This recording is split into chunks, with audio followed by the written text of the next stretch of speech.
The Princess and the Human, Book 2 Chapter 27, 91st Day After My Arrival. Dear Diary, to say that the air in the Star Palace was tense would be an understatement. Falpiine didn't really know what was going on, but from her education in social etiquette, she had little hardship recognizing that right now was the wrong time to ask questions. The day before, near the end of the housewarming party, the princess had contemplated whether or not to take Falpiine and her brother with them to meet the messenger, but had ultimately decided against it. From what she and Nadine could piece together from the rather cryptic announcement regarding the contents of the message, they had concluded that it had something to do with Nadine's people. This meant the talks could be potentially delicate, depending on what exactly the Krasneld wanted from this meeting.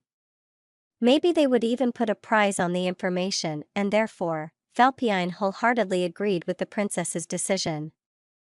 As much as they had learned so far, both she and Ryukin still made the occasional mistake, and this wasn't worth risking it. And so, only Her Highness and Nadine would meet the messenger, the latter primarily showing presence and the former talking until it was clear what direction the conversation would go.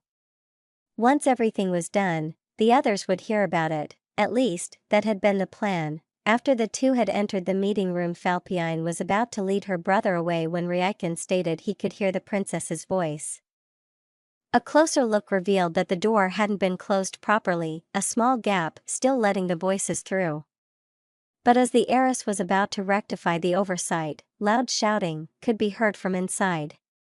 It sounded like the princess's voice, but also off, strange, distorted noises, cries, almost being mixed into the word. The guards heard it too, barging into the room to check. Through the open door, Falpiine could see that Nadine had seemingly fallen to the ground. Her Highness stood over her, visibly seething with anger. For the one in the room, Falpiine had no idea what species of alien it was or how to interpret her facial expression. Moments of suffocating silence followed, during which no one dared to move. Eventually, Nadine got up and walked out of the room and past the siblings. Falpiine tried to call out to her, but the human didn't seem to register her words, continuing on in a rather strange way of walking until they lost sight of her behind a corner. Finally, the princess ordered for the guest to be brought to one of the guest rooms, when only Her Highness, the head maid, and the siblings were left in the small conference room. The princess sank into a chair. Her anger had seemingly vanished, and now she just looked incredibly exhausted. They brought bad news? Ryukin eventually asked, eliciting a deep sigh from the princess. It depends. For Nadine, and in the short term, the news was absolutely horrific. But in the long term, this could be a lead to the colony, which somehow makes it even worse. Your Highness, if I may, Falpiine inquired. A good long term means an overall good, correct? So why not continue the talks? I needed to calm down first.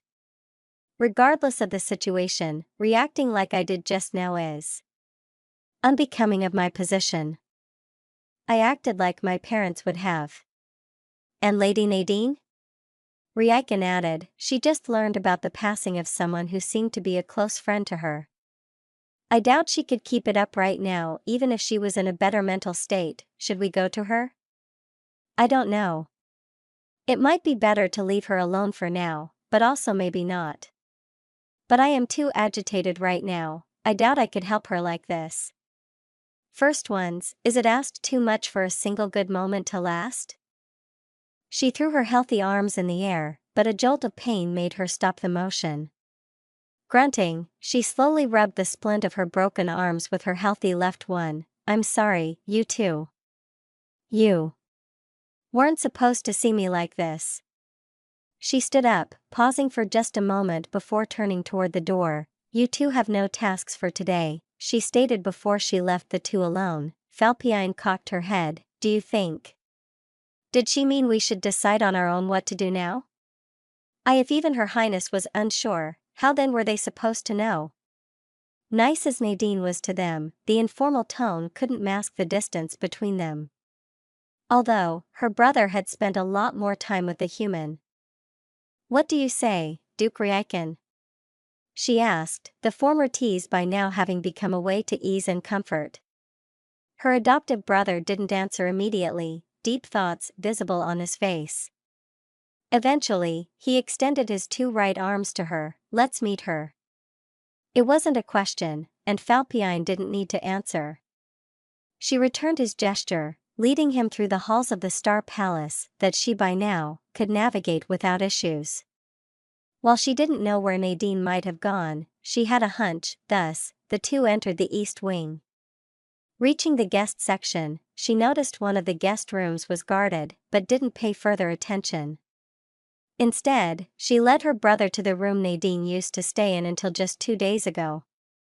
A knock on the door stayed unanswered. We're coming in, is that all right? As no answer came once again, Ryukin extended his hand, felt down the door, quickly found the handle and opened it. Falpiine hadn't been here often, and yet, it was enough to make the room feel barren, as what few possessions the alien had were already at her new home. All that was left was the bed, the closet, and a desk with a chair. Even the pile of pillows that used to be on the chair was gone. The desk was also empty save for some paper, not unlike the one their NDA had been written on. As they passed it, a sideways glance revealed the sheets to be almost empty, containing just a few lines of a foreign script, the last word ending in a seemingly incoherent squiggly line. The paper also seemed soaked for some reason, with multiple wet spots being clearly visible. Finally, she spotted Nadine. The human sat on the floor near the large window, leaning against her bed. Falpiine nudged her brother in her direction, a gesture he understood. As they drew closer, the alien girl turned her head toward the two. Her face looked a bit different than usual. Most notable being the reddish, swollen skin around her eyes. Mucus ran out of her nose, which she tried to pull back in with a quick breath, creating a noise that seemed to startle Ryukin. We heard what happened, he eventually said. Nadine's gaze fell, then she pulled on her legs and hugged her knees.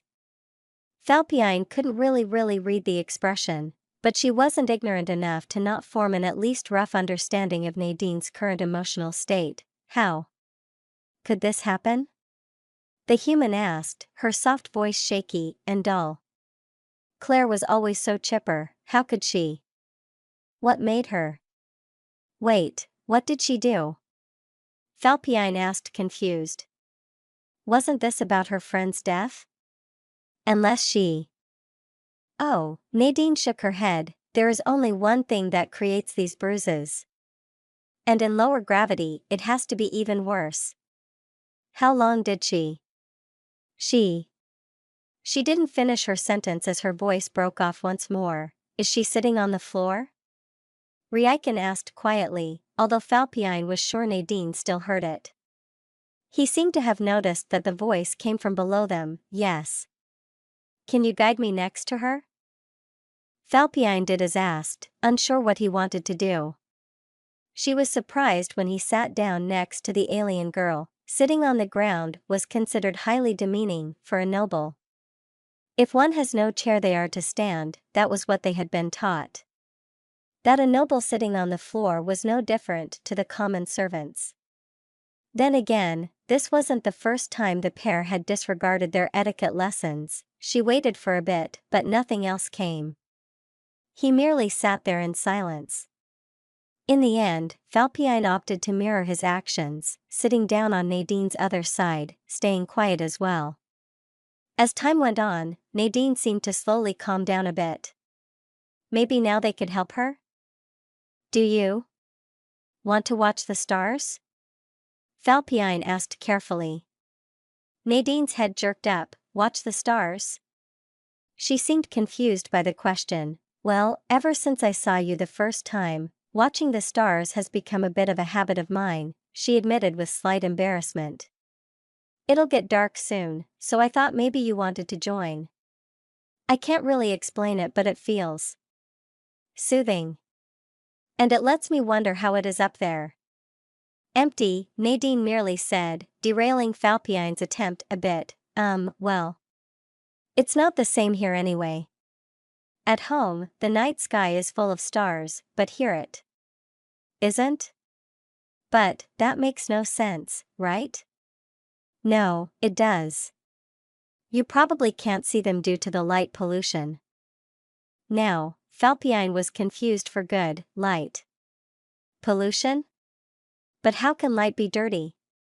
To her great surprise, a short burst of laughter escaped Nadine's mouth, despite liquid still flowing out of her eyes. It's not dirty, no. But your estate stands on its own while the palace is surrounded by a huge city. All the artificial light from the city pollutes the night sky, so to speak, and the stars become less visible. Oh, that's why. The trio went quiet again, save for some strange noises escaping Nadine's throat on occasion. They might know more. Ryukin then broke the silence. Huh? The messenger. They brought the news, right? Why yes, Nadine affirmed, but if I go to them, I might see. Maybe, yes. Falpiine was impressed with her adoptive brother. Right now, he sounded very mature when he spoke, like a true duke. When my parents died and I lost my eyes, I also didn't want to think about it at that point in time. But I had to since I was their only heir. I couldn't see the pictures, of course, so they were described to me in great detail. What I'm trying to say is, that was the end of it for me. But it won't be for you, right?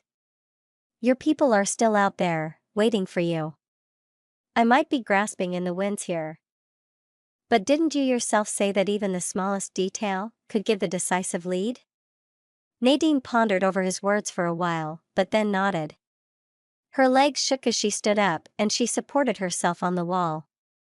It was clear she still didn't want to do it, that she wasn't ready for it, but she had resolved herself. Falpiine wondered whether this had been the right call, yet she didn't stop her. Eventually, Nadine reached the door, the guarded room, just a few doors from here. She called after her. "ISC," Nadine responded, voice still shaky and face still wet. "Thank you."